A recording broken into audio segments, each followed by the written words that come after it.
Filipenses 1, 27 a 30. Eu vou ler, os irmãos, acompanhem por favor. Diz assim a palavra do Senhor: vivei acima de tudo por modo digno do Evangelho de Cristo, para que, ou indo ver-vos, ou estando ausente, eu ouça no tocante a vós outros, que estáis firmes em um só espírito, como uma só alma, lutando juntos pela fé evangélica, e que em nada estáis intimidados pelos adversários, pois o que é para eles prova evidente de perdição, é para vós outros de salvação, e isso da parte de Deus, porque vos foi concedida a graça de padecerdes por Cristo, e não somente de crerdes nele, pois tendes o mesmo combate que vistes em mim, e ainda agora ouvis que é meu. Vamos orar. Pai eterno, seja generoso conosco essa noite, e nos encha do teu Santo Espírito, e trabalhe o nosso coração, e destrone os ídolos que possam haver ali, Pai querido, e nos leve a um arrependimento genuíno diante de Ti, para que tenhamos, Senhor Deus, uma vida comunitária fortalecida pela unidade do Evangelho, em nome de Jesus. Amém. Meus queridos, a carta de Paulo aos Filipenses tem algumas particularidades. Nela, a palavra alegria se repete muitas vezes. Se você ler a carta de Filipenses, você não gasta aí 20 minutos para ler, e for anotando as palavras que mais se repetem, você vai ver que a palavra alegria, alegre-se, alegrai, aparece algumas vezes, se repete constantemente em toda a carta. Também a palavra sofrimento, e isso nos provoca algum choque de expectativas, porque como podemos conciliar alegria e sofrimento? Alegria e sofrimento. E Paulo exatamente está encorajando a igreja de Filipos, que vive num contexto muito hostil ao Evangelho, a viver a vida da fé sem temor, cooperarem com o Evangelho, se identificarem com Cristo e sofrerem as consequências. E isso será para eles sinal de alegria, de identificação com o seu Salvador, sinal de salvação, porque o contexto em que eles estão inseridos, os primeiros leitores, os primeiros ouvintes dessas palavras, é um contexto de hostilidade profunda com o Evangelho. Havia muita idolatria nesta cidade, havia adoração a todo o panteão de deuses romanos e gregos. Os imperadores eram adorados ali, as divindades da Grécia todas eram adoradas ali, como já expliquei isso nos 2 últimos sermões. E Paulo planta uma igreja ali, de 2 famílias basicamente, a família daquela mulher que estava ali orando à beira do rio, e a família do carcereiro. E dessas 2 famílias nasce uma igreja que ama o Evangelho, fiel à palavra, de fato uma igreja verdadeira, uma igreja que ama a Cristo, uma igreja que entendeu que eles antes estavam perdidos em suas idolatrias e agora encontraram o verdadeiro Deus, e agora estão procurando conhecê-lo mais e viver para o louvor dele. E Paulo quer encorajá-los, quer também corrigir alguns problemas de falta de união naquela igreja. E por isso ele começa a carta dizendo das suas algemas: olha, eu estou preso escrevendo para vocês. Eu não só sofri quando estava aí com vocês, Paulo foi açoitado quando foi pregar o Evangelho à igreja de Filipos, ao povo de Filipos. Veja isso no capítulo 16 de Atos. Então, ele escreveu: olha, eu não sofri só quando fui aí pregar, eu estou sofrendo até agora por causa do Evangelho. Eu estou preso, eu estou no calabouço, eu estou proibido de me locomover, mas o Evangelho não está preso. Toda a guarda pretoriana conhece o nosso Redentor agora. Todos os guardas que estão servindo o imperador, me prendendo, agora conhecem o Deus verdadeiro. E a nossa igreja está crescendo. A nossa igreja está crescendo no meio do sofrimento. A nossa igreja está crescendo no meio das consequências de oposição a ela. Eles me prenderam, me acusando que eu estava falando de um Deus terreno, mas não, eu estava falando de um rei celestial. A acusação foi injusta. Eles queriam que eu calasse a minha boca, mas eu não me calei. O evangelho está livre e a igreja está crescendo em Roma. E eu sei que vocês têm que ser fortalecidos por essa mesma graça, a continuarem pregando o evangelho onde estão, para que a igreja cresça aí também, porque eu sei que vocês sofrem por causa do evangelho. Então Paulo, ao falar das suas cadeias, encoraja aqueles irmãos a continuarem crendo, vivendo e pregando o evangelho, sem temor daqueles que os rodeava, mas com ousadia pregar o evangelho, cooperar com o evangelho. A igreja é a agência de cooperação com o evangelho, não de oposição contra o evangelho, mas de cooperação, de soma. São aquelas pessoas que são remidas da sua hostilidade, da sua idolatria, para se ajuntarem e formarem um time que exalta o nome de Deus, que prega o nome de Deus. Depois Paulo diz, olha, isso é tão sério, tão sério, tão sério, que o evangelho é mais importante que a minha própria vida. O trecho aí de 12 a 26, aquela famosa palavra que os irmãos conhecem, versículo 17, que aqueles que pregam a Cristo por discórdia, insinceramente, julgando suscitar tribulação às minhas algemas, né?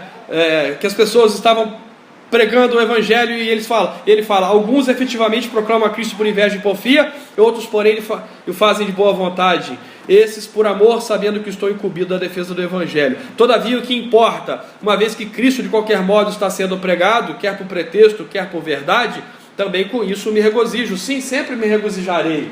Paulo está dizendo àquele povo, é tão sério o evangelho na nossa vida, isso que está acontecendo conosco, com vocês aí, Filipos, com vocês aí de Atílio, isso é tão sério, que a cooperação com o evangelho é maior do que a nossa própria vida. Então não importa se as pessoas estão pregando o verdadeiro evangelho para nos causar dor e opressão da oposição mais forte sobre nós, não importa, o importa é que o evangelho seja pregado.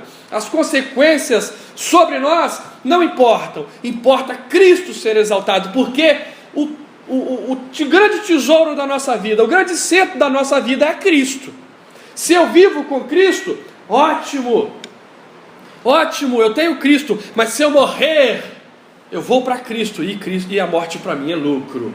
Versículo 21 do capítulo 1. Por isso que ele diz, para mim, o viver é Cristo, e o morrer é lucro, porque Cristo é o centro da minha vida, e o que mais importa na minha existência é Cristo sendo pregado, sendo glorificado, sendo exaltado, sendo proclamado como verdadeiro Deus, ante aos panteões, ante as divindades, ante as idolatrias dos corações. Cristo deve ser adorado, não os ídolos do nosso coração, não as nossas demandas, não os nossos interesses, não o nosso ego, não a nossa própria vontade, não a nossa carne, não as imagens, as estátuas, os imperadores, o Estado, seja lá o que for, só Cristo deve ser adorado.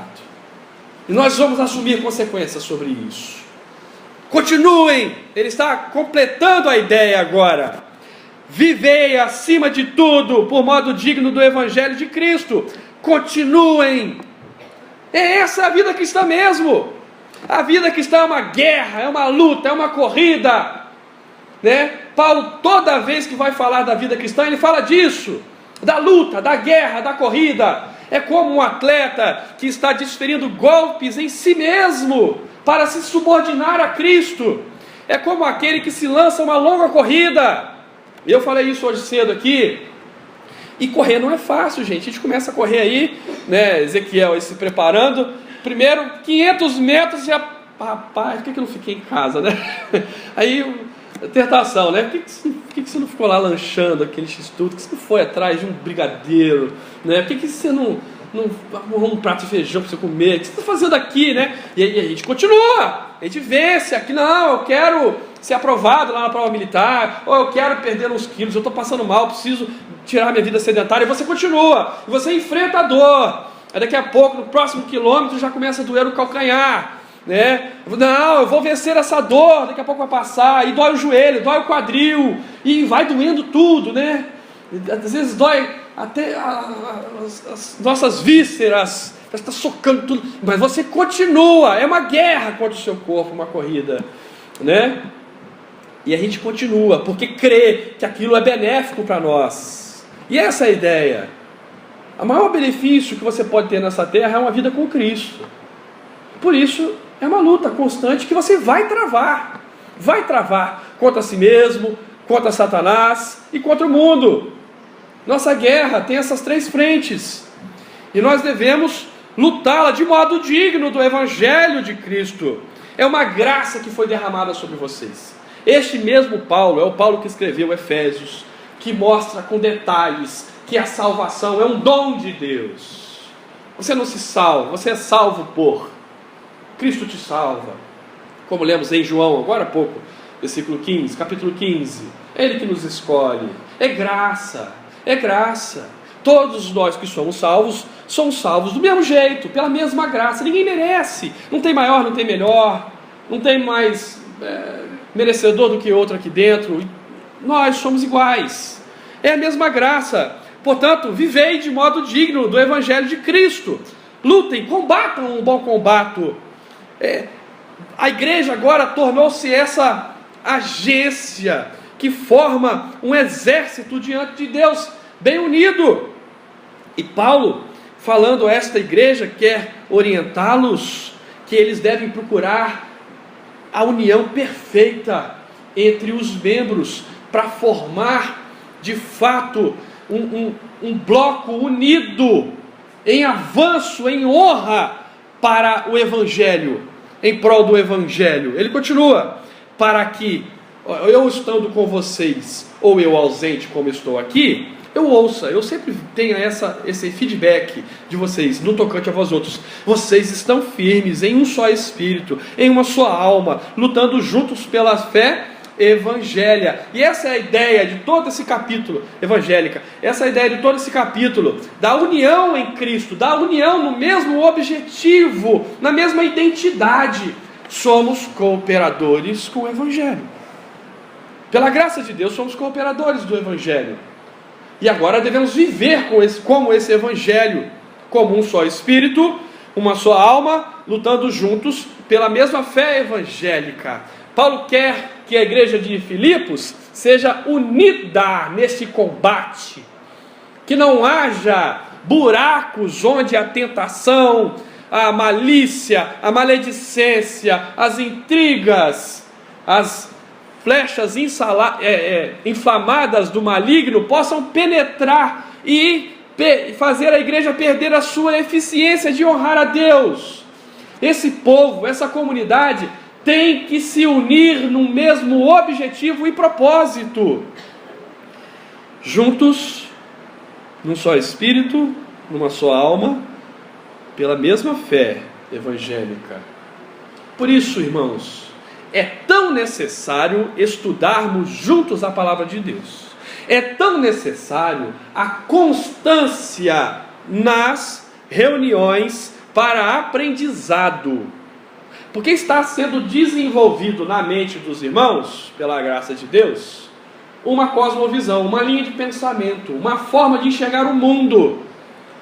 E é tão importante termos o mesmo pensamento. É isso que está dizendo essas expressões. Vocês devem ter a mesma mente, vocês devem estar unidos tão profundamente que pensam a mesma coisa. A alma de vocês é a mesma alma, né?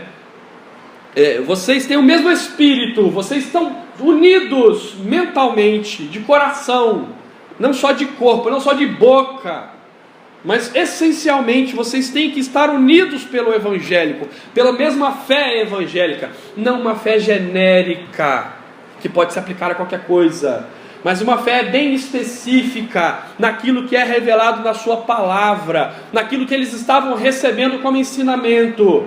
Isso é o que os protegia dos falsos mestres, que os cercavam ainda, dizendo: olha, você, tudo bem você adorar esse tal de Yahvé, desse Yeshua aí, desse Jesus aí, tudo bem, mas adora aqui Artemis também, se inclina ali a Vespasiano, a Domiciano, vai lá, rapaz, Domiciano é o novo Nero, é o Nero renascido, você não vai adorar Domiciano, que é um imperador romano.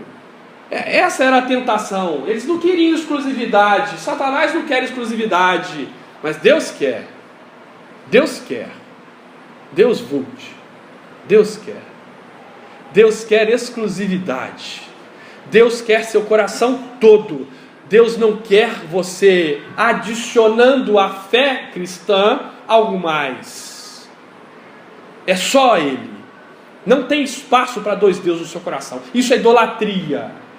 Isso é idolatria. A carta de Gálatas todinha está escrito para que os crentes de Gálatas não somassem a sua fé às suas próprias obras da lei. Vocês não podem crer, a carta de Gálatas diz, na fé em Cristo e na fé nas obras. Vocês não podem crer que o que está salvando vocês é a fé em Cristo e a fé na circuncisão. Ou vocês obedecem à lei e são malditos por causa disso diante de Deus, ou vocês despertem para a graça, porque vocês estão sendo salvos pela graça somente. Sola gratia, o grito da reforma. Pela graça somente nós somos salvos. Por isso as tentações são refletidas com o escudo da fé, o escudo do que cremos, o escudo do que entendemos, o escudo daquilo que aprendemos, que emerge das Escrituras. E esta igreja, a igreja de Filipos, e a igreja de Atílio, a igreja de todos os lugares, só pode sobreviver às astutas ciladas e flechas inflamadas do inimigo com uma fé firmada na palavra. Somente a palavra é a fonte da nossa fé. Se nós fragmentarmos isso, não, é a palavra e a revelação daquela mulher lá naquele morro lá, não, vai tudo por água abaixo. Nós não vamos ser unidos, vai ter uma brecha ali, vai haver uma destituição, nós vamos perder o foco, nós vamos perder o Evangelho, porque vamos substituir Cristo, vamos envergonhar a cruz, e vamos começar a nos importar pela reação do mundo, e vamos começar a ver que não vale a pena, e vamos começar a ser tentados a pensar que o evangélico, o cristão, ele é feito para ser cabeça e não cauda, e ele não pode sofrer. Você já viu isso por aí? Como que esse pensamento cabe num texto como o de Filipenses? Eu me pergunto. Quem prega isso nunca leu Filipenses. Como que se enquadra na vida de Paulo, que sofreu até a morte, até ser decapitado, esquecido numa masmorra romana? Como? Ele nunca teve proeminência. Esse povo aqui estava cercado, acuado. Paulo está falando: olha, não tenham medo dos seus adversários, isso é sinal de salvação para vocês. É esse o caminho mesmo. Perseguiram o nosso Senhor, vão perseguir a nós. O mundo nos odeia. O mundo nos odeia.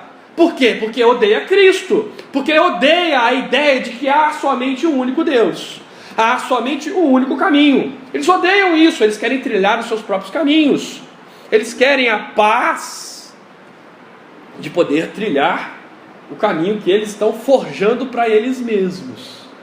Aí chega um cara lá, Paulo, fala: mentira isso aí, é mentira, só há um Deus verdadeiro, é Jesus, né? Ele expulsa o demônio da mulher que estava lá dando dinheiro para dois aproveitadores. E o que acontece? Ele leva uma coça, bonita coça, né? Uma coça romana. Mas agora ele fica mais motivado ainda. Esse é o caminho. Ele louva a Deus no cárcere. Paulo e Silas lá louvando a Deus no cárcere. E de repente as portas, o terremoto, E entra o carcereiro desesperado: cadê vocês? Eu vou me matar. Foi: calma, pera aí, nós estamos aqui. Nós estamos aqui. É a história do nascimento da igreja de Filipos, em Atos 16. Nós estamos aqui. Fique calmo. Fique calmo. Creia em Jesus Cristo, será salvo tu e tua casa. Pregaram o evangelho na casa dele, nasce uma igreja. Crianças são batizadas, toda a sua casa foi batizada, né? É possível. E aqui o evangelho floresce no meio da hostilidade, no meio de um mundo difícil.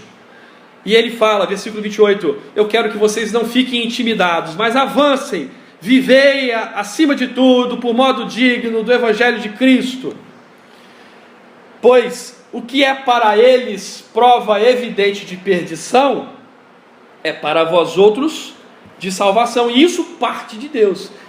É o desejo de Deus para vocês. É vontade de Deus para vocês, que vocês sofram por causa do Evangelho. Se aliarmos essa mensagem ao texto de 1 Pedro, capítulo 3, que nós lemos hoje, muito conhecido também, que fala que nós devemos sofrer pelo Evangelho, não pelos nossos pecados, tudo ganha mais força, mais brilho, mais evidência de que esse é o caminho a seguirmos também. Nos identificarmos com Cristo a despeito das reações. Não importa que surjam sobre nós uma oposição, vamos ficar firmes como uma falange do exército romano.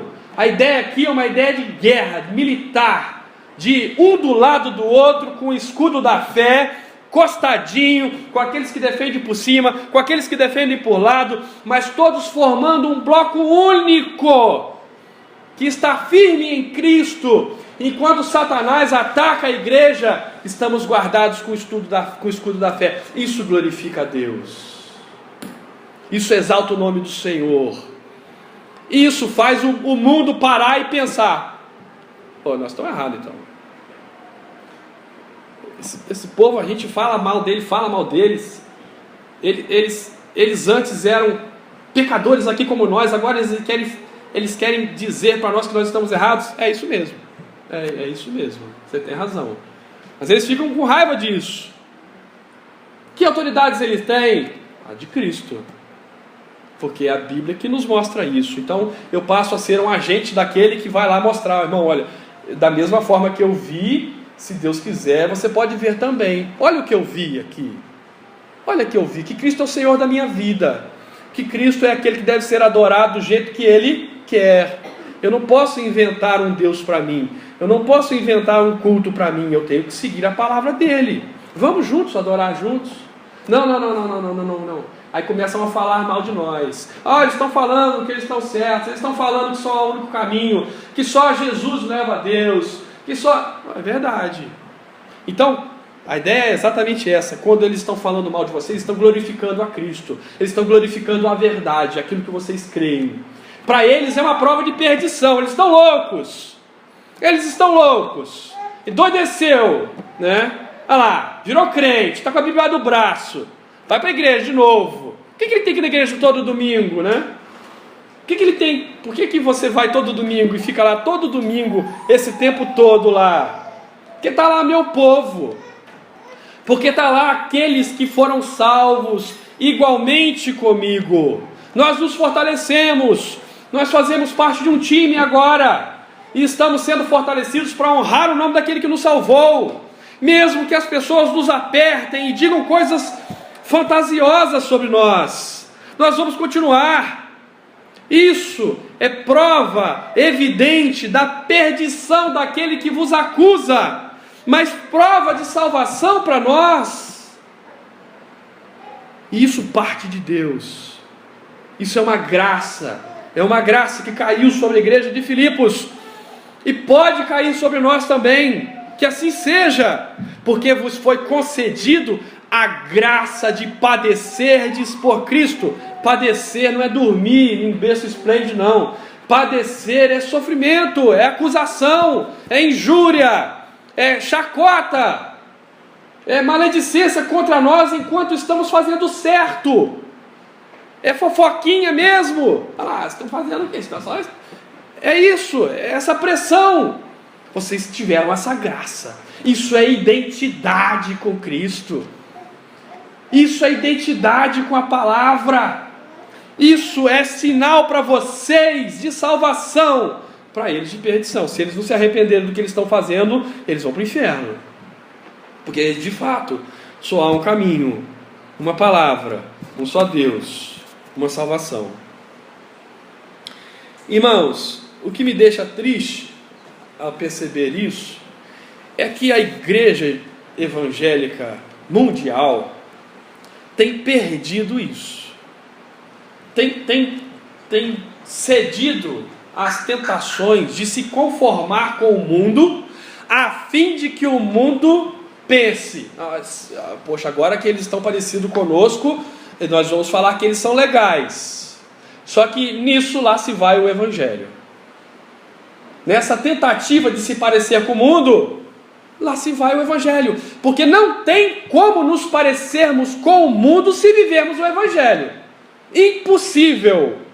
Ou nós vivemos a vida que glorifica de modo digno do evangelho de Cristo, ou nós vivemos a vida conforme o mundo. Os dois não dá.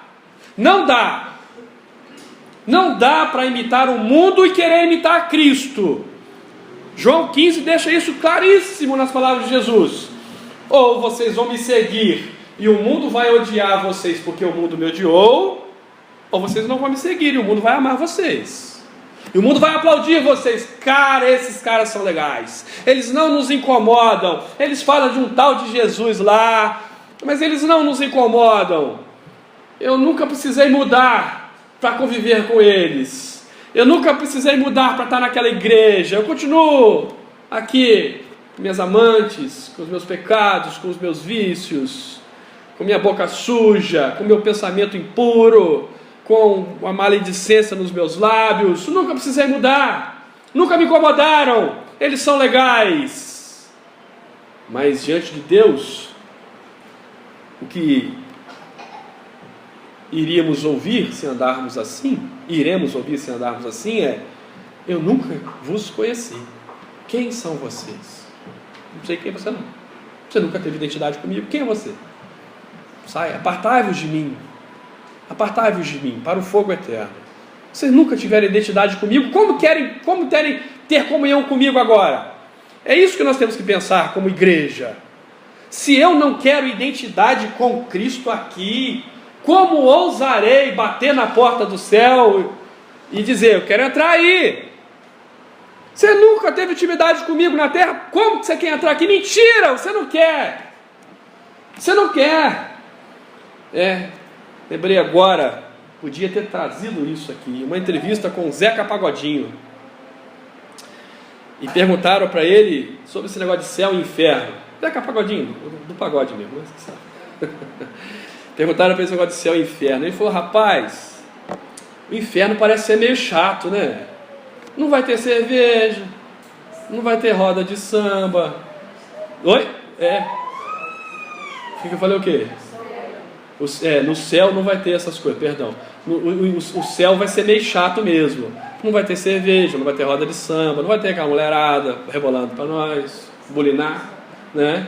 Não vai ter nada disso. Eu acho, e ele fala isso, eu tenho esse vídeo guardado lá. Ele fala isso. Eu acho que eu vou preferir ir para o inferno mesmo, porque eu gosto disso. Eu gosto dessa impureza toda. Ele foi sincero. Ele tem verdade nas palavras dele. Ele vai para o inferno mesmo. Não arrepender, vai para o inferno mesmo. Só que o inferno não vai ter roda de samba, né? Satanás não reina no inferno. É mentira, né? Satanás não reina em lugar nenhum. Lá no inferno é onde Deus vai derramar a sua ira santa sobre os réprobos, sobre os impuros eternamente, sobre aqueles que não querem, nunca quiseram se identificar com Cristo. Lá no céu Deus vai punir eternamente os que não estão debaixo da graça de Cristo, da substituição vicária de Cristo na cruz. Quem não crê em Cristo está no inferno. Quem não se identifica com Cristo agora vai continuar indo para o inferno, que já está indo.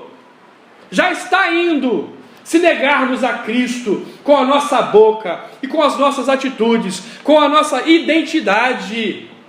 Vamos para lá, para um lugar de dor e tormento eterno. Porque para a soberana vocação, para o prêmio da soberana vocação que está guardada para nós, está guardado para quem ama a Cristo, para quem vai sofrer as consequências de identidade profunda com Cristo, para quem vai sair da multidão, quem vai deixar de ser amiguinho do Evangelho, mas vai tomar uma posição. Eu vou me identificar com Cristo, Ele é meu Senhor, e deixa para lá, deixa as consequências virem.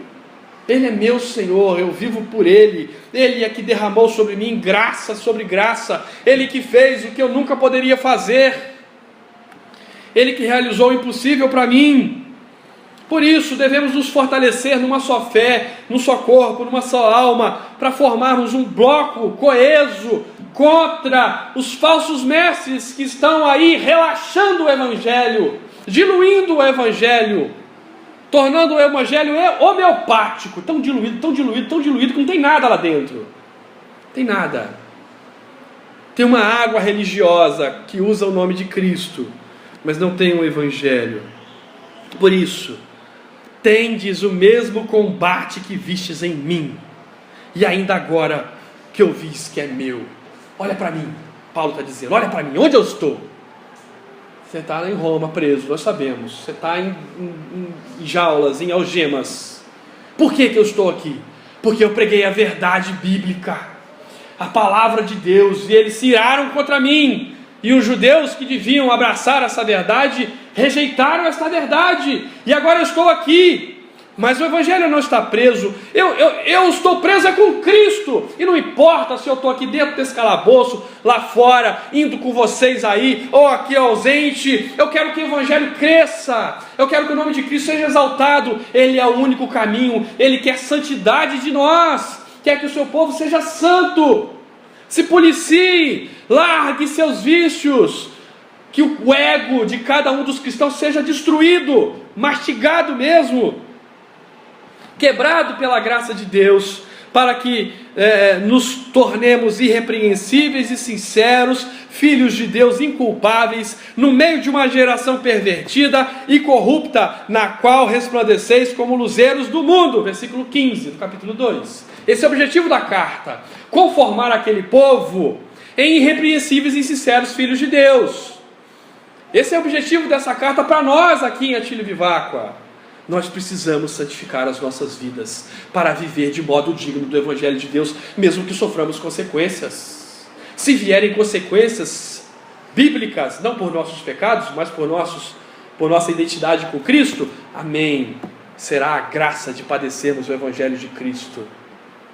Será a graça para nós sinal de salvação, para eles de perdição. Às vezes a gente fica se perguntando, poxa, eu não sei se eu sou eleito. Eu não sei se eu sou um salvo, mas não vive como Cristo quer que viva. De fato, é bem complexo essa situação. A gente não resplandece como luzeiro no mundo. A gente não é sal da terra. A gente vive no meio de uma geração perdida, pervertida, mas faz as mesmas coisas que eles falam. Falam as mesmas palavras que eles falam. Tem os mesmos objetivos que eles têm. De fato, não haverá oposição contra nós desse jeito. Precisamos resgatar a dignidade do Evangelho em nós. Resgatar a dignidade do Evangelho. Santidade. Mente diferente. Objetivos diferentes. Um mestre diferente. Não o mestre desse mundo está sobre nós, mas Cristo é o mestre que está sobre nós. Combata um bom combate da fé. Para que chegar o dia da sua morte, você não precisa fazer nada, a não ser morrer. Porque você vai se encontrar com Cristo, vai abraçá-lo e vai dizer obrigado. Obrigado por me fazer viver como o Senhor, desde tantos anos atrás. Obrigado. Agora eu vejo que eu sempre quis ser totalmente. Obrigado, me abraça. Eu quero ficar só aqui uns 60 anos abraçado com o Senhor. Eu quero ficar aqui com o Senhor, porque aqui sempre foi onde eu queria estar. As pessoas me apertaram lá no mundo Que bom, que bom. Agora eu estou aquele que me abraça para sempre. Como conciliar sofrimento e alegria? Humildade. É a terceira palavra que mais se repete em Filipenses. Humildade.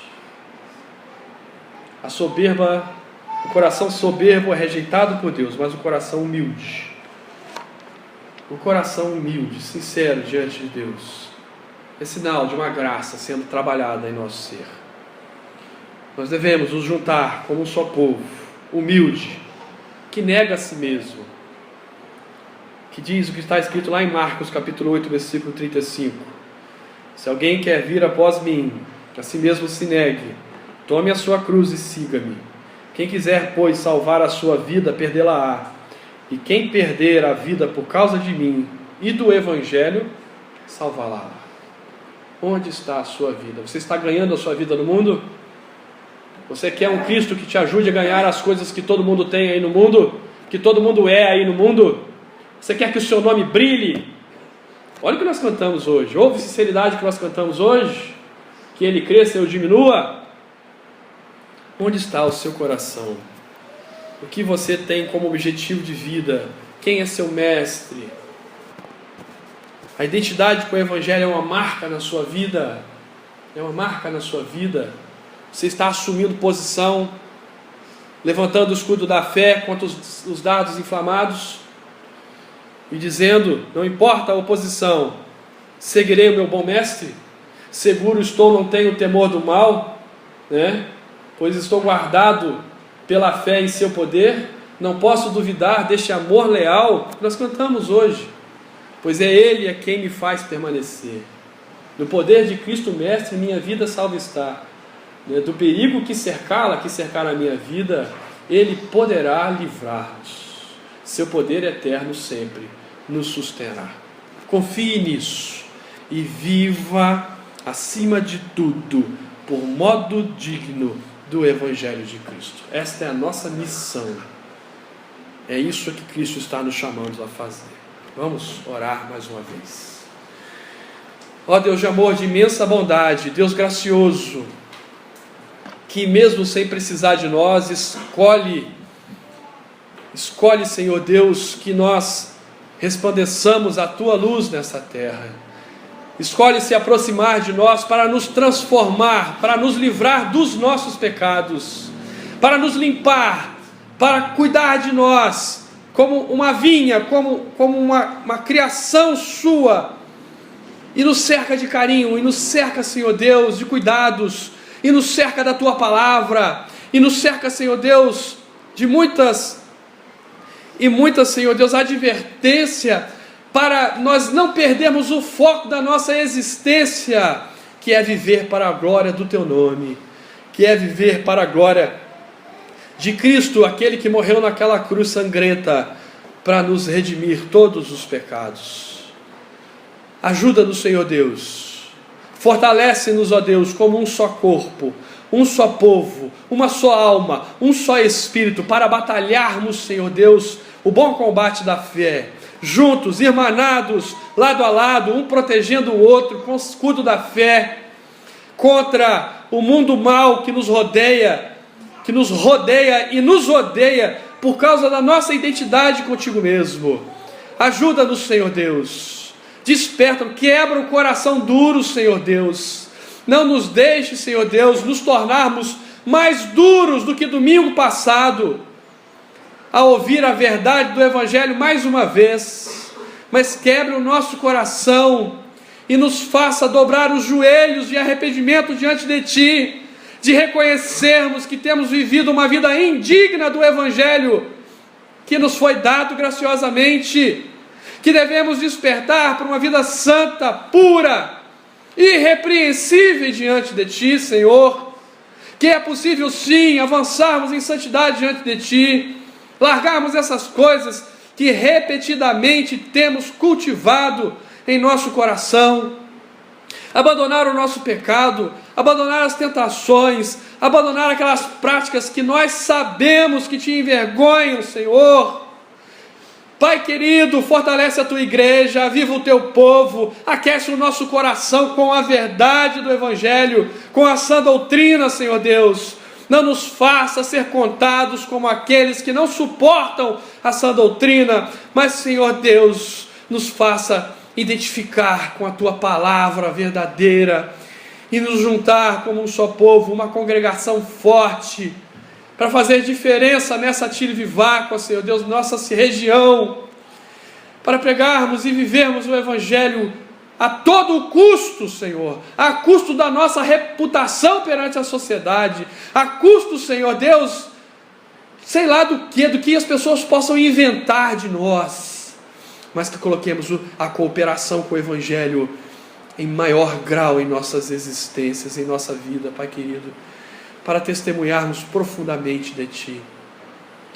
E que, se oposições se levantarem contra nós, nos regozijemos, porque é sinal de nossa salvação, é sinal de que estamos no caminho, é sinal de que estamos, ó Deus, em conformação da Tua mente, estamos ganhando as características daquele que nos salvou, que foi odiado por este mundo, e também, Senhor Deus, reflete isso em nossa vida. Tenha compaixão de nós, Senhor Deus. Tenha compaixão de nós. E Pai querido, tenha compaixão dos corações entristecidos por outros problemas em suas vidas, como aqueles que se entristecem por ver seus entes queridos sofrendo dores, sofrendo em seus corpos, por conta de estarem no mundo pecaminoso, tem doenças, tem aflições, tem saúde debilitada. Console os corações. Nós pertencemos a Ti. Viver para nós é Cristo. Morrer para nós que pertencemos a Ti é lucro. Estaremos guardados em Ti, mesmo que o nosso tabernáculo desse presente tempo se desfizer. Mesmo que o nosso corpo padecer a morte física, nossa alma está segura em Ti. E cremos, Pai querido, que o nosso corpo também está. O Senhor não nos deixará eternamente na corrupção, mas nos ressuscitará a todos e nos fará morar nas mansões celestiais eternamente. Consola-nos e revigora-nos, Senhor. Aviva a Tua igreja. Desperta a Tua igreja. Obrigado pela Tua palavra. Obrigado pelas exortações constantes sobre nós. Louvamos o Teu nome, em nome de Jesus. Amém, Senhor.